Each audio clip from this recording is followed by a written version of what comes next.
حیات خان، میں بھی خود 20 سال کی ہوں، تو میں تمہاری 1 سال کے بچے کو کیسے سنبھالوں گی؟ یہ لو اپنا بچہ، خود سنبھالو۔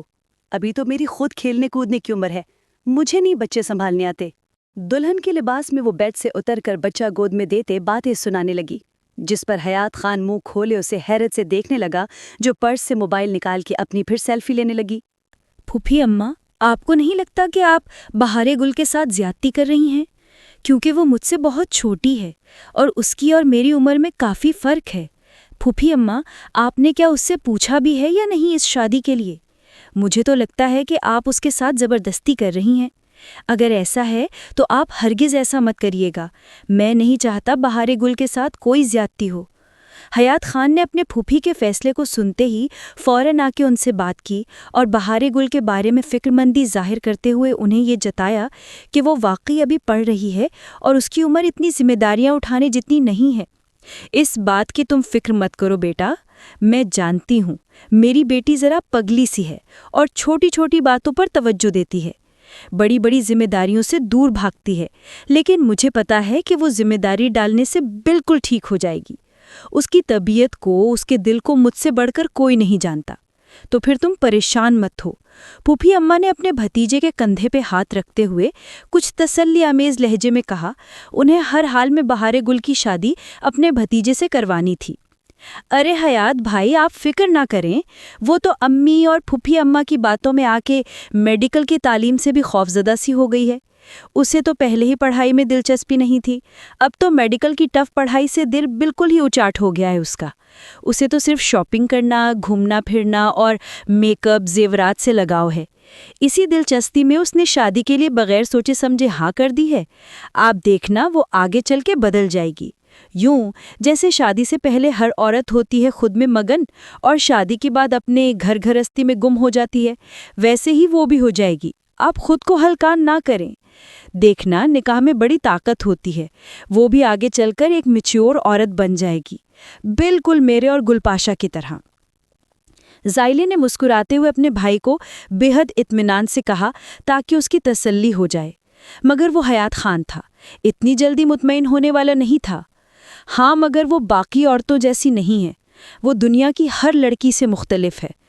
میں نہیں چاہتا کہ میں اس کی ہستی کھیلتی زندگی کو یکدم اداس فضاؤں سے گھیر لوں، اتنا خود غرض نہیں ہوں میں۔ وہ سنجیدگی سے بولا، چلو اگر تمہیں ہماری بات سے اطمینان نہ ہو تو خود بہارے گل سے پوچھ لو۔ پھوپھی اماں نے بڑی محبت سے اس کے بالوں میں انگلیاں پھیریں تو اس نے سر اس بات میں ہلایا۔ یہی ٹھیک رہے گا، حیات خان نے مختصر کہا۔ وہ ایک دفعہ بہارے گل سے بات کر کے اپنے ذہن میں آئے زبردستی کے شک کو ختم کرنا چاہتا تھا۔ پتہ نہیں کیوں اسے لگ رہا تھا پھوپھی اماں نے بہارے گل سے زبردستی ہاں کروائی ہے، اور جب تک وہ بہارے گل سے بات نہیں کر لیتا اسے چین نہیں ملنے والا تھا۔ حیات خان کی باتوں سے ڈر کر پھوپھی اماں اپنی چھوٹی بیٹی بہارے گل کی طرف دوڑی چلی آئیں۔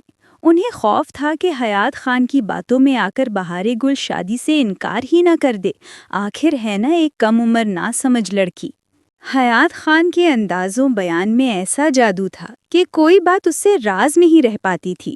وہ خوب اچھی طرح جانتا تھا کہ سامنے والے سے کس لہجے اور گفتار میں بات کر کے بھید اگلوانا ہے، جیسا کہا ہے ویسا کہنا ہے، خبردار جو کسی بھی قسم کی ضد یا بدتمیزی کی۔ پھوپھی اماں نے سختی سے کہا، بس کریں، اور کتنی بار سمجھائیں گی یہی بات؟ آپ مجھے پچھلے 1 گھنٹے میں سینکڑوں بار کہہ چکی ہیں۔ مجھے پتا ہے کہ حیات خان کے ساتھ مجھے کس طرح بات کرنی ہے اور اس کے سامنے کس طرح کا رویہ اختیار کرنا ہے۔ میں جانتی ہوں مجھے اس کے ساتھ شادی کرنی ہے، لیکن آپ بھی ایک بات یاد رکھیں، اگر آپ نے مجھے وہ سب نہ دلایا جو میں چاہتی ہوں تو میں شادی نہیں کروں گی۔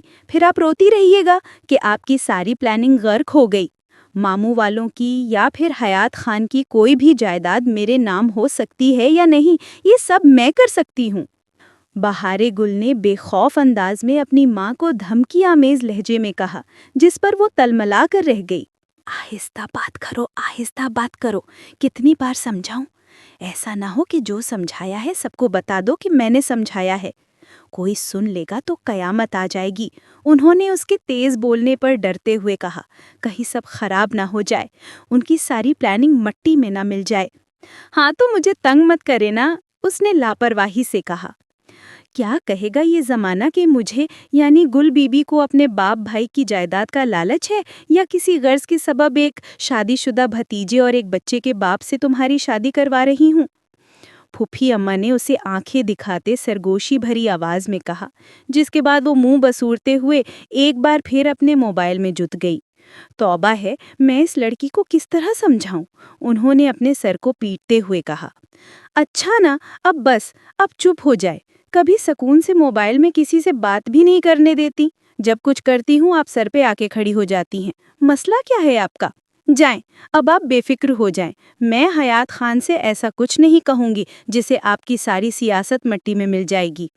اس نے ہمیشہ کی طرح اپنی ماں سے بے حد لاپرواہی سے بات کی اور ایک بار پھر موبائل کو چارج پر لگاتے ہوئے پھر سے کچھ ٹائپنگ کرنے لگی۔ پھوپھی اماں جانتی تھی کہ ان کی بیٹی ایک جھلی لڑکی ہے جسے دنیا کے جھمیلوں سے کوئی مطلب نہیں تھا۔ اسے جو منہ میں آئے بول دیتی ہے، بغیر سوچے بغیر سمجھے۔ وہ اپنی چھوٹی چھوٹی خوشیوں میں ہی اپنی ساری زندگی گزار سکتی ہے، باقی ذمہ داریاں نبھانا اس کے بس کی بات نہیں۔ ان کے لیے تو یہی کافی تھا کہ وہ ان کی مرضی سے حیات خان سے شادی پر راضی ہو گئی تھی۔ اس بات سے بے خبر کہ حیات خان سے شادی کا مطلب خود کو ان رشتوں کے مجموعے میں شامل کرنا ہے جن کا تمام عمر پاس رکھنا ہوگا۔ پھوپھی اماں جانتی تھی کہ اپنی بیٹی کی قربانی سے ہی وہ اپنے باپ بھائیوں کو قائل کر سکتی ہیں۔ حیات خان نے ایک بار پھر تصدیق کرنے کے لیے تمام گھر والوں کو ساتھ اکٹھے کر لیا تھا۔ جانتا تھا بہار گل میں کسی بھی چیز کی کمی نہیں ہے۔ وہ خوبصورت تھی، پڑھی لکھی تھی، ہر لحاظ سے تمام خاندان کی لڑکیوں سے بہتر تھی، مگر اس کی اپنی طرف سے کوشش تھی کہ وہ ذاتی طور پر کسی کی زندگی خراب نہ کرے اور نہ ہی کسی کے فیصلے پر اپنا فیصلہ مسلط کرے۔ تمہاری پھپھی اماں نے تو اپنی بڑی بیٹی کے رشتے کی پیشکش کی تھی، لیکن ہم نے انکار کر دیا۔ ظاہر ہے وہ کیسے راضی ہوتی، کیونکہ اس کی بھی منگنی ہو چکی ہے، اور پھر منگنی ٹوٹنے پر برادریوں کے کتنے مسئلے ہو جاتے ہیں۔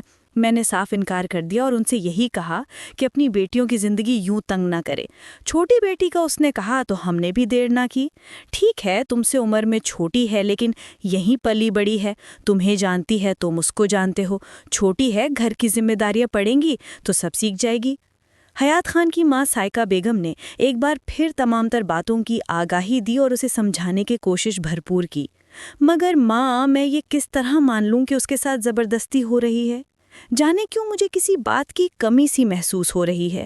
مجھے اس بات پہ شک نہیں کہ وہ اچھی لڑکی ہے، لیکن میں اپنے مقصد کی خاطر اپنی خود غرضی میں کسی بھی قسم کی کوتاہی تو نہیں کر سکتا نا۔ حیات خان بے حد فکر مند لہجے میں بولا، اور اس کی یہ فکر مندی واجب تھی، کیونکہ سارا خاندان جانتا تھا کہ حیات خان اور بہار گل کی عمر میں 1/3 سے زیادہ کا فرق تھا۔ خیر، اب تو فیصلہ ہو چکا، اب کس بات کی تسلی کرنا چاہتے ہو بیٹا؟ اب تو تم نے بہار گل سے بھی بات کر لی ہے، اگر نہیں بھی کی ہے تو اس سے بات کر لو، اس سے مناؤ۔ وہ چھوٹی بچی نہیں ہے، ویسے بھی اس کی شادی کی عمر ہو رہی ہے، اس کی عمر کی لڑکیوں کی شادیاں ہو چکی۔ اپنی گلنار کو ہی دیکھ لو، اس کی منگنی ہو چکی اور 4-5 مہینے میں وہ بھی اپنے گھر کی ہو جائے گی۔ تمہاری چھوٹی بہن کی ہم عمر ہے۔ آغا جان نے بھی اس کے تمام تر امکانات کو نظر میں رکھتے وہ اطمینان دلایا تھا۔ سچ پوچھیں تو مجھے رشتہ بالکل بے جوڑ سا لگتا ہے۔ بہار گل میں بچپنا بھرا ہے، مجھے پھپھی اماں کی بھی نیت کچھ ٹھیک نہیں لگ رہی ہے۔ گل پاشا نے اپنی رائے کا اظہار کیا، جبکہ سب اس کی رائے پر حیران رہ گئے تھے، کیونکہ یہاں بیٹھے تمام لوگوں میں سے اس کی رائے سب سے مختلف تھی۔ گل پاشا، یہ کس طرح کی بکواس ہے؟ بہار گل تمہاری چھوٹی بہنوں کی طرح ہیں، اور تم اپنی پھوپھی اماں کی نیت پہ کس طرح شک کر سکتی ہو؟ آئندہ میں تمہارے منہ سے اس طرح کی کوئی بات نہ سنوں۔ وہ اپنی بیٹیوں کو ہم پہ قربان کرنے کے لیے بیٹھی ہیں، اور تم اس کی محبتوں پہ شک کرتی ہو؟ شرم آنی چاہیے تمہیں۔ اگر کسی اور کی بھی اس طرح کی رائے ہے میری بہن کے حوالے سے تو صاف بول دے، تاکہ میں اس کی طبیعت صاف کر دوں۔ آغا جان نے یکدم تلخ لہجے میں اپنی بیٹی کو ٹوک دیا، کیونکہ ان سے برداشت نہیں ہوتا تھا کہ ان کی سب سے چھوٹی بہن کے بارے کوئی بھی اس طرح کی سوچ رکھے یا ان کے خلاف کچھ بھی بات کرے۔ یہی وجہ تھی کہ آج تک ان کی بہن کی نیت کسی پر واضح نہیں ہو پائی تھی۔ اگر کوئی جانتا بھی تھا تو وہ اپنے دل میں دبائے رکھتا تھا، یہ حساب تو پھر بھی الگ تھا۔ لیکن گل پاشا اپنی جگہ پر ٹھیک تھی، کیونکہ ان بہنوں اور بہار گل کی خوبصورتی کا ہمیشہ موازنہ ہوتا تھا، جس کی وجہ سے ان دونوں کے بیچ میں ہمیشہ تناؤ رہا تھا۔ اس کے کہنے کا ہرگز یہ مطلب نہیں تھا آپ خواہ غصہ کر رہے ہیں بچی پر۔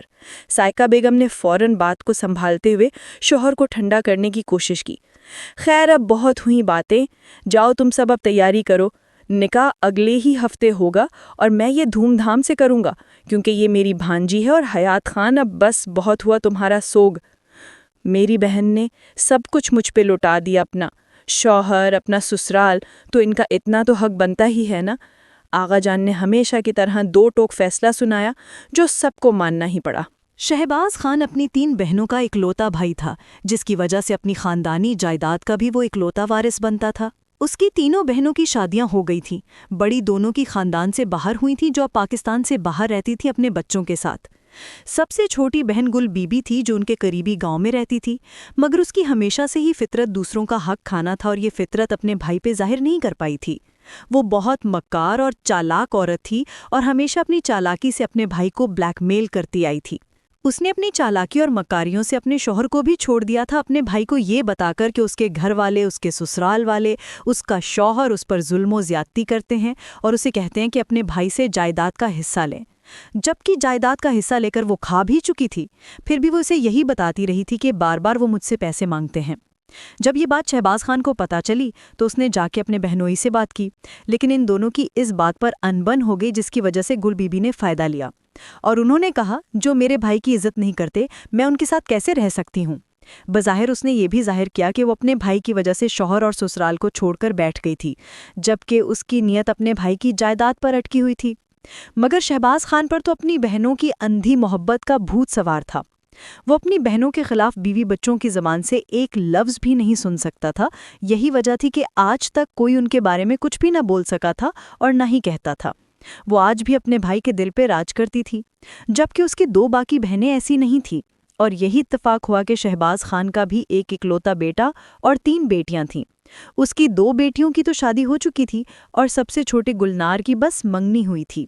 حیات خان نے کچھ سال پہلے اپنی مرضی سے شادی کی تھی، لیکن قسمت کا کھیل یہ تھا کہ اس کی بیوی نے وفا نہ کی۔ محبت کے اس کھیل میں وہ جلد ہی کنارہ کر گئی، جس کے دکھ میں وہ اندر ہی اندر ٹوٹ گیا تھا۔ حیات خان نے قسمت کا فیصلہ سمجھ کر آخرکار اپنے بچے کے مستقبل کی خاطر قبول کر لیا تھا۔ مجبوراً سب کی باتوں اور مستقل اصرار پر وہ دوسری شادی کرنے پر راضی ہوا تھا۔ سب کی ضد تھی کہ شادی اپنے خاندان کی لڑکی سے کرے تاکہ وہ آنے والی عورت اس کے بچے کی اچھی ماں بھی بن سکے اور ہمیشہ وفاداری کے طور پر اس کا ساتھ دے۔ آغا جان کے کہنے پر حیات خان بہارے گل کو شاپنگ کروانے کے لیے لے آیا اور وہ بہت خوش تھی۔ ویسے بھی اس کی سحر انگیز شخصیت کی وجہ سے حیات خان اسے بہت پسند تھا۔ وہ اس خاندان کا ایک واحد چراغ تھا۔ اس کی ماں کی پڑھائی پٹی اس کے دل و دماغ میں بالکل کسی سبق کی طرح فیڈ ہو چکی تھی کہ وہ دولت مند ہونے کے ساتھ ایک مرد بھی ہے جو عورت کی چکنی چپڑی باتوں میں اپنی کائنات لٹا دیتے ہیں، مگر وہ اپنی چھوٹی چھوٹی خواہشات کو پورا کرنے کی متمنی تھی، اور حیات خان اسے اپنے خوابوں کا وہی شہزادہ لگتا تھا جو اس کی ہر چھوٹی بڑی خوشی پر اپنی جان نچھاور کر دے۔ آپ کو پتہ ہے میں نے کتنے سارے کپڑے آن لائن آرڈر کر لیے ہیں، اور میں نے سوچ لیا تھا کہ باقی کپڑے میں آپ کے ساتھ چل کر وہیں مارکیٹ سے ہی لوں گی۔ بہارے گل نے اپنے موبائل پر کچھ سرچ کرتے ہوئے فرنٹ سیٹ پر بیٹھے حیات خان سے کہا۔ حیات نے ہمیشہ کی طرح اس کی باتوں پہ آج بھی محض مسکرانے پر اکتفا کیا۔ مجھے تم سے بات کرنی ہے، کیا ہم 2 منٹ کچھ اور بات کر سکتے ہیں؟ حیات خان نے ایک لمبی تمہید باندھنے کے بعد یہ جملہ کہا تھا۔ ہاں تو بات کریں نا، ویسے پہلے تو کبھی بھی بات کرنے سے پہلے اجازت نہیں لی تھی، ویسے شرمانا تو مجھے چاہیے، میں لڑکی ہوں، جبکہ آپ کی تو دوسری شادی اور میری پہلی شادی ہے۔ بہارے گول نے ایک بلند کہے کے ساتھ یہ بات کہی جس پر وہ بھی زیر لب مسکرا دیا۔ تم کبھی نہیں سدھرو گی، تم تھوڑی بدل جاؤ، میں اجازت نہیں لے رہا، موقع طلب کر رہا ہوں جو کہ تم کسی کو نہیں دیتی۔ حیات خان نے ہمیشہ کی طرح سنجیدگی کو لہجے میں سمویا تھا۔ ارے ہاں، آپ بالکل ٹھیک کہہ رہے ہیں، مجھے اب بدل جانا چاہیے، کیونکہ اب میری شادی جو ہونے والی ہے، اور ایک بات یاد رکھیے گا، آپ پر صرف اور صرف میرا حق ہے، جیسا میں کہوں اور جو کہوں ویسا ہی آپ کو کرنا ہوگا۔ ویسے آپ نے اجازت طلب کی، مجھے اچھا لگا۔ بہارے گل نے ہمیشہ کی طرح بنا سوچے سمجھے بات کی۔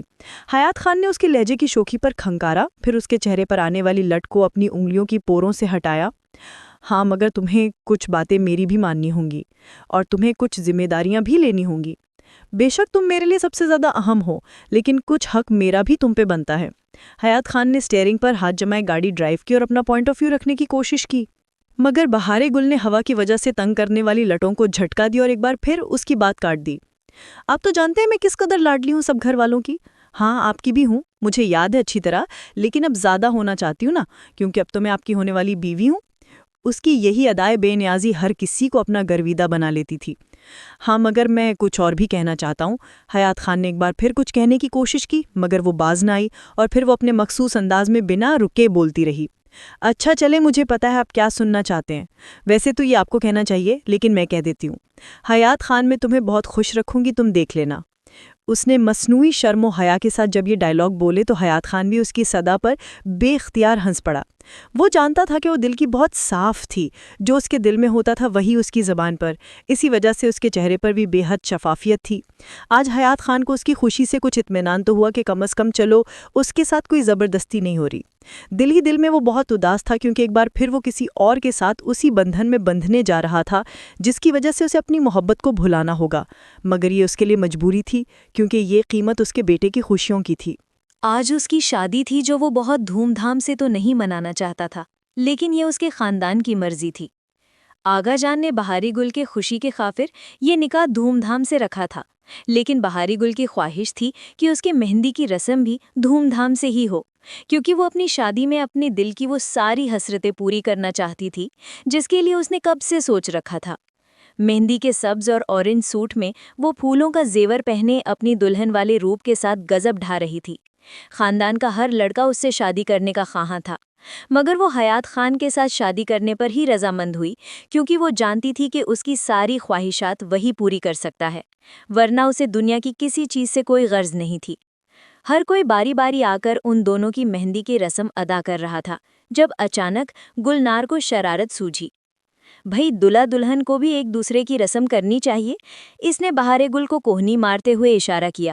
بہارے گل نے پہلے شرمانے کی کوشش کی، لیکن پھر اس نے ساری ہر شرم و حیا کو بالائے طاق رکھ کے اس بار اس کے بعد سے اتفاق کیا۔ ہاں کرنی تو چاہیے، شادی ایک بار ہی ہوتی ہے، کوئی بار بار نہیں، چلے سب سے پہلے میں ہی کر لیتی ہوں۔ جبکہ حیات خان اس کا منہ تکتا رہ گیا کہ اس لڑکی میں ذرا عقل نہیں، مجھے کوئی رسم وغیرہ نہیں کرنی، اور تم تو چپ ہی رہو، سب مذاق کر رہے ہیں اور تم ان کی باتوں میں۔ حیات خان نے سخت لہجے میں بات کرتے ہوئے اسے آنکھیں دکھائیں، مگر یہ بہارے گل تھی۔ اس کے آنکھوں کے اشاروں کو نظر انداز کرتے ہوئے ہلدی میں ہاتھ ڈال دیا اور اس کے گال پہ لگا دی، جس پر سب لڑکیوں نے ایک ساتھ شور مچایا۔ حیات خان بات کرتے ہوئے اچانک رک گیا، اس کے ہاتھ کے نرم لمس نے جیسے اپنے حصار میں لینے کی کوشش کی ہو۔ چند لمحے وہ سن ہو گیا۔ خاندان کے لڑکوں نے الگ سے نعرے بازی کرنا شروع کر دی، ہماری بھابھی کیسی ہو، بہارے گل بی بی جیسی ہو۔ بہارے گل کے چہرے پہ کئی سرخیاں ابھری، لیکن اس نے خود کو سنبھالتے ہوئے نظریں جھکا لی۔ بظاہر لبوں پر مسکراہٹ جمائے اپنے مہندی بھرے ہاتھوں سے چہرے کو چھپانے کی کوشش کی۔ چھوٹی بچی ہو، حیات خان نے خود پہ قابو پاتے ہوئے اس کے کان میں سرگوشی کی، تو وہ مزید سہم گئی تھی۔ اسے حیات کا یوں کہنا اچھا نہیں لگا۔ شادی کی رسومات پوری ہوئیں تو وہ عروسی جوڑے میں ملبوس اپنے سجے کھجے روم میں آ کر اپنی کزنز کے ساتھ تصویریں بنوانے لگی۔ حیات خان نے دروازے پر دستک دے کر اپنے آنے کی خبر دی۔ لڑکیاں بہارے گل کو بیڈ پر بٹھا کر آہستہ آہستہ باہر جانے لگیں۔ وہ گھٹنے موڑ کر بیڈ پر بیٹھ گئی اور اپنے عروسی لباس کو خوبصورت انداز میں پھیلایا۔ ایک ادا سے شرم و حیا کی چادر اوڑھ کر موم کی گڑیا کی طرح جم گئی اور پلکیں جھکا لیں۔ حیات خان اندر آتے ہی دل میں اس کی معصومیت کی داد دی اور سر نفی میں ہلایا، پھر ننھے وجود کو کسی گوہرے نایاب کی طرح باہوں میں بھر کر اس سمیت بہارے گل کے قریب بیڈ پر بیٹھ گیا۔ تم بہت معصوم ہو بہارے گل، بالکل میرے میسم خان کی طرح۔ پتہ ہے تم میں اور میسم خان میں بہت ساری باتیں مشترکہ ہیں جن کی وجہ سے تم مجھے ہمیشہ معصوم بچی دکھتی ہو۔ یہ بھی ہمیشہ مسکراتا ہے اور تم بھی مسکراتی ہو، بات پہ بات ہنس دیتی ہو، بے وجہ رو دیتی ہو، بالکل کسی چھوٹے بچے کی طرح۔ حیات خان نے پیار سے گود میں موجود بیٹے کو دیکھا اور پھر بہارے گل سے کہنے لگا۔ بہارے گل کو اس کی بات بری لگی، لیکن اب میں چھوٹی بچی نہیں رہی، میں آپ کی بیوی ہوں اور اب ایک شادی شدہ لڑکی بن چکی ہوں۔ آپ کو اس طرح میرے بارے میں تعریف نہیں کرنی چاہیے۔ خدا را کسی دولہے کی طرح تعریف کریں کہ میں کیسی دکھ رہی ہوں اور کتنی حسین ہوں، میرے حسن کی تعریف کریں، میری مہندی کی تعریف کریں۔ خود تو آپ نے غور ہی نہیں کیا مجھ پر۔ چلے چھوڑیں، اب آپ مجھے میری شادی کا تحفہ ہی دے دیں۔ وہ اس کی بیکلی پر تکنے لگا تو وہ مزید بولی، جلدی کریں، یہ نہ ہو کہ میرا موڈ خراب ہو جائے۔ اس نے اپنی مہندی بھری ہتھیلیاں اس کے سامنے پھیلا دیں۔ حیات خان نے مسکراتے ہوئے اپنے بیٹے کو اس کے ہاتھوں پر رکھ دیا۔ میثم خان بھی بے اختیار مسکرا دیا۔ دیکھو وہ تم سے کتنا آشنا ہے، اسے بھی پتا ہے کہ تمہاری آغوش بے حد پرسکون ہے۔ حیات خان نے بیٹے کو دیکھتے ہوئے پیار سے کہا، مگر بہار گل حیرت کے جھٹکے سے اسے دیکھتی رہ گئی۔ لیکن اگلے ہی پل اس نے میثم خان کو حیات خان کی گود میں واپس دے دیا۔ شادی کا تحفہ یہ ہوتا ہے؟ آپ اس طرح شادی کے تحفے سے جان چھڑانا چاہتے ہیں؟ یہ کوئی طریقہ نہ ہوا۔ اگر آپ کو تحفہ نہیں دینا تھا نہ دیں، کم از کم اس طرح کی باتیں تو نہ کریں، میری تعریف ہی کر دیتے وہی کافی ہوتا۔ وہ انتہائی ناراضگی سے بولی، ارے ہاں، میں نے تمہارے لیے کچھ لیا تھا، کہاں گیا، کہیں بھول تو نہیں گیا؟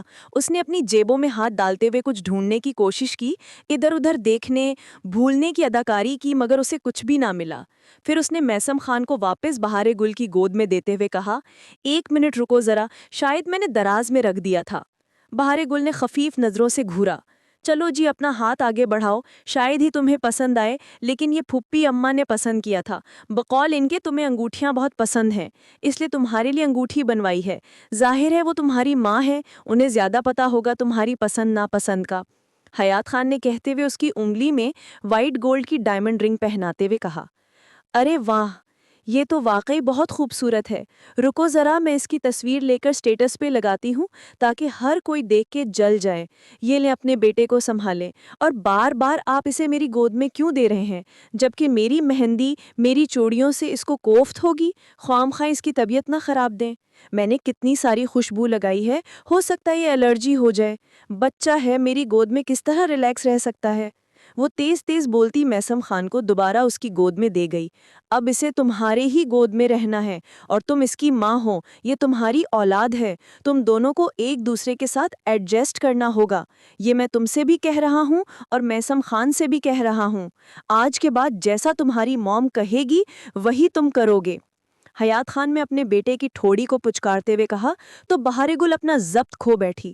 کیا آپ نے ماں بیٹے کی رٹ لگا رکھی ہے؟ ابھی تو میری شادی ہوئی ہے، اور آپ کو کیا لگتا ہے شادی کرتے ہی میں آپ کا بچہ سنبھالوں گی؟ بھول ہے آپ کی، ابھی تو میں 20 سال کی ہوں، میری زندگی شروع ہی ابھی ہوئی ہے، اور آپ میری زندگی ختم کرنا چاہتے ہیں۔ کتنے خود غرض ہیں آپ، مجھے تو لگا تھا آپ دوسروں سے بہت مختلف ہیں، لیکن نہیں، یہ میری غلط فہمی تھی۔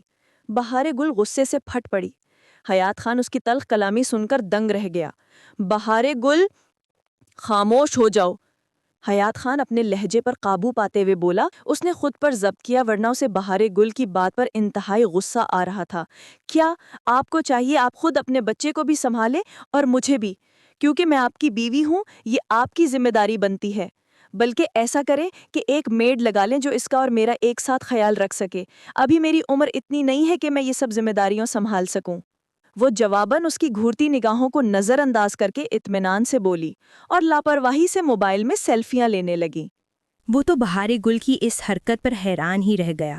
حیات خان کو اندازہ نہیں تھا کہ وہ اس قدر بچپنا دکھائے گی اور شادی کے پہلے دن ہی بدتمیزی پر اتر آئے گی، اور اسے پچھتانا پڑے گا صرف یہ سوچ کر کہ ایک بچے کے ساتھ دوسری بچی کو بھی سنبھالنا پڑے گا، بلکہ اس کی ذمہ داری بیوی کو سنبھالنا نہیں بلکہ اس کی تربیت کرنا بھی ہو گئی تھی۔ اب تو لازم ہے کہ ایک ہی بار ماتم کر لیا جائے، ورنہ وہ واقعی میں میرے بچے کی شاید ہی کبھی ماں بن پائے گی۔ حیات خان نے دل ہی دل میں بے بسی سے سوچا۔ فی الحال تو وہ نہیں چاہتا تھا کہ گھر کا ماحول خراب ہو، یا پھر وہ اپنی نئی نویلی دلہن کا، جس کے اندر بچپنا بھرا ہوا ہے، اس کی امیدوں پر پانی پھیر دے۔ وہ چاہتا تھا کہ وہ خوش رہے اور اپنی شادی کی شروعات میں کسی چیز کی کمی نہ ہونے دے، کیونکہ یہ لڑکیوں کی چھوٹی چھوٹی خواہشات ہی ان کے دلوں کو زندہ رکھتی ہیں۔ وہ بظاہر ایک سخت گیر شخص تھا جس سے بات کرتے ہوئے ہر کوئی گھبرا جاتا تھا، لیکن اندر سے وہ ایک احساس کرنے والا حساس طبیعت انسان تھا، جسے احساس تھا کہ لڑکیوں کے کچھ خواب ہوتے ہیں جن کے دم پر وہ تتلیوں کی طرح اچھلتی اور خوش رہتی ہیں۔ اگر ان کے خوابوں کو رون دیا جائے تو ان کی خوشیوں کے جگنو پیدا ہونے سے پہلے ہی موت کے گھاٹ اتر جاتی ہیں۔ شادی کے پہلی ہی رات بھلا کوئی اس طرح کی باتیں کرتا ہے؟ پھپھی اماں نے ایک بار پھر بہار گل کے کندھے پر چپیڑ ماری تھی۔ شادی کے پہلے دن کوئی ماں بھی اس طرح اپنی بیٹی کو نہیں مارتی؟ بہار گل نے جواباً ان کا ہاتھ جھٹک کر کہا، ہاں تو تمہارے جیسے کرتوت ہوں گے ویسا ہی سلوک کروں گی نا تمہارے ساتھ۔ وہ تیش کے عالم میں چلائیں۔ انہیں بہار گل پر بہت غصہ آ رہا تھا، جو حیات خان کے سامنے شادی کی رات ہی اتنی بکواس کر کے آئی تھی۔